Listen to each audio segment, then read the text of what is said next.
ارے دیوانوں، انسان عبادت تو کرتا ہے لیکن اس کی عبادت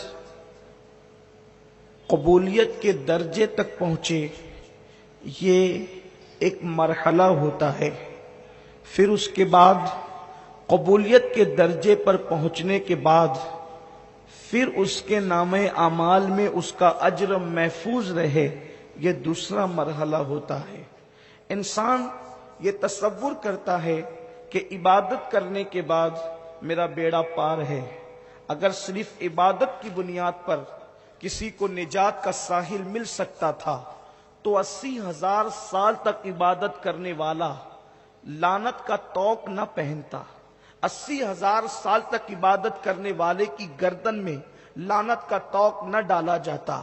میرے پیارے آقا صلی اللہ علیہ وسلم کے پیارے دیوانوں، یہ بات خاص ہے کہ انسان کا اگر جسم ناپاک ہو تو پھر اس کی عبادت کیسے ہو سکتی ہے، اس کی نماز کیسے ہو سکتی ہے؟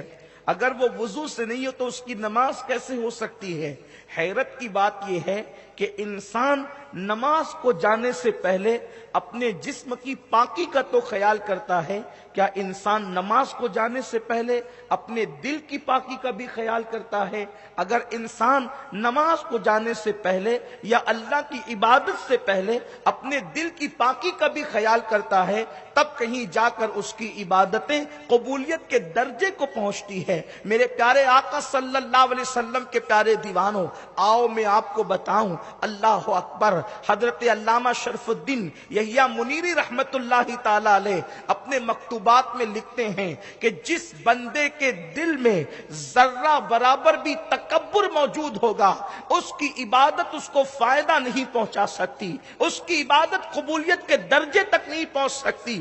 ذرہ برابر، رائی کے دانے کے برابر بھی انسان کے دل کے اندر اگر تکبر موجود ہے تو اس کی عبادت قبول نہیں ہے، اس کی عبادت کا قبولیت کا درجہ نہیں مل سکتا۔ اللہ اکبر۔ اب یہ کیسے پتا چلے کہ انسان کے دل میں تکبر ہے یا نہیں ہے؟ تو خود ہی ارشاد فرماتے ہیں، اگر ایک انسان اپنے آپ کو سارے انسانوں سے حقیر سمجھتا ہے، ایک انسان سارے انسانوں کو اپنے سے بہتر سمجھتا ہے لیکن ایک انسان کو اپنے سے حقیر سمجھتا ہے، یعنی ایک انسان کا تصور یہ ہے میں سب سے چھوٹا، سب سے حقیر، سب سے ذلیل، ساری دنیا کے انسانوں سے اپنے آپ کو حقیر سمجھا لیکن ایک انسان سے اپنے آپ کو بہتر سمجھا۔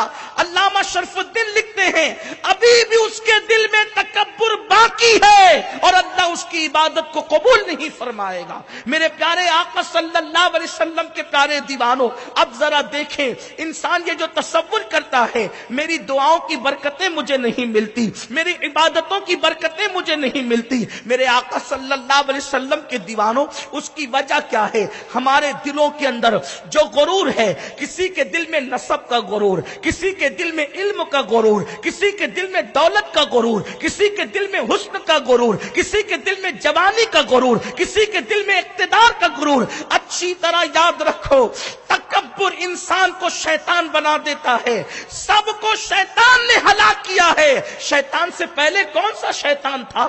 شیطان سے پہلے کون سا شیطان تھا؟ جس نے شیطان کو شیطان بنایا تو سب کو شیطان بگاڑتا ہے، اور شیطان کو جس نے کفر تک پہنچایا اس کے بارے میں قرآن کہتا ہے ابا واستکبر وکان من الکافرین، وہ تکبر کیا اس نے اور وہ کافروں میں سے ہو گیا۔ دولت پہ غرور کرنے والا فرعون بنتا ہے، اللہ اکبر۔ اقتدار پہ غرور کرنے والا نمرود بنتا ہے، اپنے آپ پہ غرور کرنے والا، اپنے علم پہ غرور کرنے والا شیطان بنتا ہے۔ اللہ اکبر۔ میرے آقا صلی اللہ علیہ وسلم کے پیارے دیوانوں، جس نے اپنی تجارت پر غرور کیا، جس نے اپنی جوانی پہ غرور کیا، وہ بخت نصر بنتا ہے۔ اللہ اللہ، دیکھیں تو صحیح، مغروروں میں کوئی بھی خدا کا محبوب نظر نہیں آئے گا، مغروروں میں کوئی بھی خدا کا محبوب نظر نہیں آئے گا، اور جتنے محبوبین نظر آئیں گے ان میں غرور نظر نہیں آئے گا۔ پتا چلا محبوب خدا بننا ہے تو دل سے غرور نکال دو، اللہ تمہیں مقام محبوبیت عطا فرمائے۔ دولت کا غرور بھی اچھا نہیں، نسب کا غرور بھی اچھا نہیں، بھی اچھا نہیں، جوانی کا غرور بھی اچھا نہیں. قربان جائیں، اللہ نے کتنی بلندی دی محبوب کو، ان سے زیادہ کوئی بلند ہو سکتا ہے؟ خدا کی عزت کی قسم، مصطفیٰ جان رحمت کی بلندی کو کوئی بیان نہیں کر سکتا. وہ اتنے بلند ہیں، ساری بلندیاں ان کے قدموں میں سجدہ ریز ہے. ماہپولی والوں، اگر مصطفیٰ جان رحمت کی بلندی کو سمجھنا ہے، پہلی بات تو سمجھ نہیں سکتے، لیکن اشارہ دیتا ہوں. دیکھو یہ دنیا ہے، اس کے اوپر آسمان ہے، اس کے اوپر دوسرا آسمان ہے، اس کے اوپر تیسرا آسمان ہے، اس کے اوپر چوتھا آسمان ہے، اس کے اوپر پانچواں آسمان ہے، اس کے اوپر چھٹا آسمان ہے، اس کے اوپر ساتواں آسمان ہے، اس کے اوپر سدرۃ المنتہا ہے، مقامات کی انتہا ہے. اب اس کے آگے کوئی مقام نہیں ہے، مقامات کی انتہا ہے. اس سدرۃ المنتہا پر ایک ذات موجود رہتی ہے جو اپنے تلووں سے سدرۃ المنتہا کو نوازتی ہے. اسے جبریل امین کہتے ہیں، اور وہ جبریل کے سر پہ جو تاج ہے، اس کے سر پہ تاج ہے، اس کے تاج پہ موتی ہے. وہ موتی مصطفیٰ جان رحمت کے تلووں کو سجدہ کرتے ہیں اور بتاتے ہیں کہ جبریل کے سر کے تاج کے موتی جس کے تلووں کو سجدہ کرے، اس کی رفعت اور بلندی کا عالم کیا ہوگا. امام اہل سنت کہتے ہیں تاج روح القدس کے موتی جسے سجدہ کرے. تاج روح القدس کے بلندی دیکھیں، بلندی دیکھیں. تاج روح القدس کے موتی جسے سجدہ کرے، رکھتی ہے کتنا وقار. اللہ اکبر. بلندی کا اندازہ کریں. جس کے ساتھ سفر کرنے میں جبریل کے پر تھکیں، جس کے ساتھ سفر کرنے میں جبریل کے پر تھکیں، وہ جبریل جو پلک کے جھپکتے زمین پر آتا ہے، لیکن جب مصطفیٰ جان رحمت کے ساتھ سفر کرتے ہیں وہی جبریل امین، تو اہل سنت کا امام اس کی عکاسی یوں کرتا ہے: تھکے تے روح الامی کے بازو، کہاں وہ دامن کہاں وہ پہلو، رکاب چھوٹی امید ٹوٹی، نگاہ حسرت کے ولولے تھے. اس پر کوئی توجہ بھی کرے. تھکنے والوں کی 3 پوزیشن ہوتی ہے. تھکنے والوں کی 3 پوزیشن ہوتی ہے. پہلی پوزیشن یہ ہوتی ہے کہ تھکتے تھکتے ہم سفر کے ساتھ چلنے والے کی رفتار کچھ کم ہونے لگتی ہے، تو وہ کیا کرتا ہے؟ وہ اپنی تھکن کا احساس جب اسے ہونے لگتا ہے تو وہ سوچتا ہے کہ میں اس کے ساتھ جا نہیں سکوں گا، تو وہ دامن پکڑ لیتا ہے. یہی ہوتا ہے. اس کو اپنی تھکن کا احساس ہوا، پہلی منزل. دوسری منزل وہ دامن پکڑ لیتا ہے، جا نہیں سکوں گا. تیسری منزل جب اس کے ہاتھ سے وہ دامن بھی چھٹتا ہے اور ہم سفر آگے جاتا ہے، اب وہ چل نہیں سکتا، تو اس کی نگاہیں اس کو حسرت سے دیکھتی ہے. اہل سنت کے امام نے تھکن کی پہلی منزل بیان نہیں کی جبریل کی، تھکن کی آخری منزل بیان. ایک ہے تھکنا، ایک ہے تھک کے دامن پکڑنا، دوسرا ہے دامن چھوٹ جائے تو حسرت سے دیکھنا. میرا امام کہتا ہے تھکے تے روح الامی کے بازو، کہاں وہ دامن کہاں وہ پہلو، رکاب چھوٹی امید ٹوٹی، نگاہ حسرت کے ولولے تھے. یہ شان ہے حضور علیہ السلام کی. اور اتنے قرب میں پہنچے، اتنے قرب میں کوئی نہیں پہنچ سکتا. ثم دنا فتدلى فكان قاب قوسين او ادنى. موسیٰ کہ رب اشرح لي صدری، اور قرآن ان کے بارے میں بن مانگے کہے الم نشرح لك صدرك. ان کے لیے قرآن کہ ورفعنا لك ذکرك.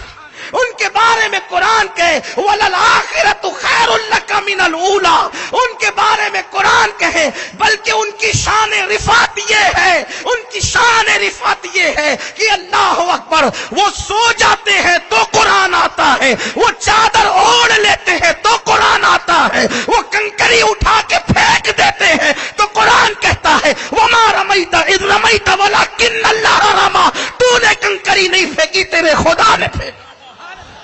ان کی رفعت یہ ہے ان کے کام کو قدرت اپنا کام کہے، جو ان کے ہاتھ میں بیعت کرے خدا کہے ان الذین یبایعونک انما یبایعون اللہ، جو تیرے ہاتھ میں بیعت کرتے ہیں وہ تیرے ہاتھ میں نہیں کرتے، وہ قدرت کے ہاتھ میں بیعت کرتے۔ یہ شان ہے ان کی۔ 17 انبیاء ان کے امتی بننے کی دعا کرتے ہیں، 17 انبیاء ان کے امتی بننے کی دعا کرتے ہیں۔ قدرت جسے راضی کرتی ہے، قدرت جسے راضی رکھتی ہے، جس کی نگاہیں اٹھنے سے قدرت قبلہ بدل دیتی ہے، وَلَسَوْفَ يُعْتِيكَ رَبُّكَ فَتَرْضَىٰ کا تاج جس کے سر پہ رکھا جاتا ہے، یہ کہہ کے حبیب ان قریب تیرا رب تجھے اتنا عطا کرے گا کہ پیارے حبیب تم راضی ہو جاؤ گے۔ اور وہ محبوب کہتا ہے میں راضی نہیں ہوں گا اس وقت تک جب تک کہ میرا ایک امتی بھی جہنم میں بچے گا۔ رفعتیں یہ ہیں، رفعتیں یہ ہیں۔ اگر میں ساری چیزوں کا تذکرہ کروں تو شاید اپنے اصل عنوان پہ نہیں پہنچ سکتا، لیکن رفعتیں یہ ہیں، رفعتیں یہ ہیں کہ اہل سنت کا امام آخر یہاں آ کر کہنے لگتا ہے عرش کی عقل دنگ ہے، انسان کی عقل نہیں، عرش کی عقل دنگ ہے، چرخ میں آسمان ہے، جانے مراد اب کدھر ہائے تیرا مکان ہے، جانے مراد اب کدھر۔ اگر اب اپنے الفاظ میں کہوں تو یوں کہہ سکتا ہوں ان کی رفعتوں کو حیرت بھی حیرت سے کھڑی ہو کر تکتی ہے کہ ایسی رفعت والا بھی کوئی پیدا ہو سکتا ہے۔ ان کی عظمتوں کو حیرت بھی حیرت سے تکتی ہے، ایسی عظمت والا بھی کوئی پیدا ہوتا ہے جس کی رضا خدا چاہے، جس کی رضا خدا چاہے۔ لیکن قربان بلندیاں اتنی دی کہ ان کی ادائیں قانون بنے، ان کے زبان سے نکلا ہوا قانون بنے، وہ جو کرے وہ قانون، وہ جو کہہ دے قانون، کسی کے کرنے پہ چپ رہ جائے تو بھی قانون بن جاتا ہے۔ یہ ان کی شان ہے، بلندی ہے، مرتبے ہیں۔ مگر قربان جب لوگوں نے ان سے کہا کہ یا رسول اللہ کیسر و کسریٰ کے تاجدار تو تخت پر بیٹھتے ہیں، اب ذرا توجہ سنیں، عنوان وہ نہیں تھا جس کا ذکر ہوا، عنوان کی بات یہ ہے، لیکن وہ تو ہماری زندگی کا عنوان ہے جسے شان رسالت کہتے ہیں۔ ہاں یا رسول اللہ کیسر و کسریٰ کے تاجدار تخت پر بیٹھتے ہیں، ہاں آپ ہمارے سامنے ساتھ میں یوں ہی بیٹھ جاتے ہیں، ہمارے ساتھ مل کر بیٹھ جاتے ہیں۔ سنیو میرے جوانوں غور سے سننا، کتنے بھی سر پٹک لو سجدے میں، جب تک دل میں تواضع نہیں ہے سجدے قبولیت کے قابل نہیں۔ جو میں سر بس سجدہ ہوا کبھی تو زمین سے آنے لگی صدا، تیرا دل تو ہے صنم آشنا تجھے کیا ملے گا نماز۔ جو تکبر کا بت بٹھا کر کے سجدہ کرتا ہے، ملنا کیا ہے تجھے نماز میں؟ نماز تو سراپا عاجزی اور نیاز کا نام ہے، عبادتیں تو نیاز کا نام ہے۔ اللہ کے رسول سے صحابہ کہتے ہیں یا رسول اللہ صلی اللہ علیہ وآلہ وسلم کیسر و کسریٰ کے تاجدار تو تخت پر بیٹھتے ہیں اور آپ ہمارے ساتھ یوں ہی بیٹھ جاتے ہیں، اگر آپ کہیں ہم آپ کو ایک چبوترا بنا دیتے ہیں، اس چبوترے پہ آپ بیٹھیں تاکہ آنے والا آپ کو دیکھ کر پہچان لے۔ مصطفیٰ جان رحمت نے فرمایا نہیں، میں امتیازی شان سے جینا نہیں چاہتا، میں امتیازی شان سے جینا نہیں چاہتا۔ سارے امتیازات جس کے لیے پیدا کیے وہ کہتے ہیں میں امتیازی شان سے جینا نہیں چاہتا۔ اللہ اگر حضور فرماتے ہیں میں بندہ ہوں، بندوں کی طرح زندگی گزارنا چاہتا ہوں، آپ اندازہ فرمائیں۔ اور یہاں تو بندگی ہے کہاں، بندہ پن ہے کہاں، یہاں تو خواہشات کے غلام بن گئے۔ اللہ کے رسول علیہ السلام فرماتے ہیں، ابن حجر مکی نے لکھا کہ زمین کے اوپر جھوٹے خداؤں میں سب سے زیادہ اگر کسی کو پوجا جاتا ہے تو وہ لوگوں کا نفس ہے، وہ لوگوں کی نفسانی خواہشات ہے۔ لوگوں نے نفس کو اپنا خدا بنا لیا، لوگوں نے اپنی خواہشات کو اپنا خدا بنا لیا۔ میرے پیارے آقا علیہ السلام کے پیارے دیوانوں، بت پرستوں کو تانا دینے والوں، نفس پرستی سے جب تک باہر نہیں آؤ گے اس وقت تک خدا کی معرفت نصیب نہیں ہو سکے گی۔ اللہ کے حبیب صلی اللہ علیہ وسلم کے غلام حضور کہتے ہیں میں عام انسانوں کی طرح، بندوں کی طرح جینا چاہتا ہوں، اللہ اکبر، امتیازی شان نہیں چاہتا۔ اور پھر دیکھیں حضور کی تواضع کی شان کیا ہے۔ ایک شخص حضور کو دیکھتا ہے اور کانپنے لگتا ہے، اس پہ کپ کپی تاری ہوتی ہے. سرکار فرماتے مجھ سے نہ ڈرا کرو، میں کوئی بادشاہ تھوڑی ہوں، میں کوئی بادشاہ تھوڑی ہوں، میں کوئی جابر حکمراں تھوڑی ہوں، میں تو اس ماں کا بیٹا ہوں جو دھوپ میں گوشت کو سکھا کر کھایا کرتی تھی. اللہ کے حبیب صلی اللہ علیہ وسلم کی شان تواضع یہ تھی. جس دن اللہ کے حبیب علیہ السلام فاتح مکہ بن کر ہزاروں صحابہ کے ساتھ مکہ المکرمہ میں داخل ہوتے